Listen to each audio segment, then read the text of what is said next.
এবারের আকর্ষণ রাতের আকাশের উজ্জ্বল জ্যোতিষ্ক স্টার প্রদর্শনী। শিক্ষার্থীরা সারিবদ্ধভাবে সুশৃঙ্খল ভঙ্গিমায় স্টার প্রদর্শনীর জন্য কি গর্বে এগিয়ে যাচ্ছে। শৃঙ্খলাবোধী আমাদের শক্তি, এটি একটি বিরল প্রদর্শনী আমাদের এই গলাতিয়া উচ্চ বিদ্যালয় মাঠে।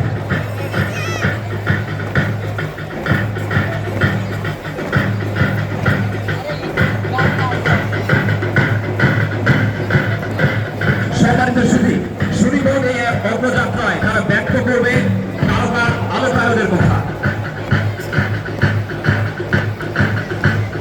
তারকা যেমন সত্য সুন্দর চির আকর্ষণীয়, ঠিক তেমনি শিক্ষার্থীদের জীবন যেন আলোকিত হয়ে ওঠে, এই প্রকৃত বাক্য ছড়িয়ে দেওয়ার প্রয়াসে শিক্ষার্থীবৃন্দ এগিয়ে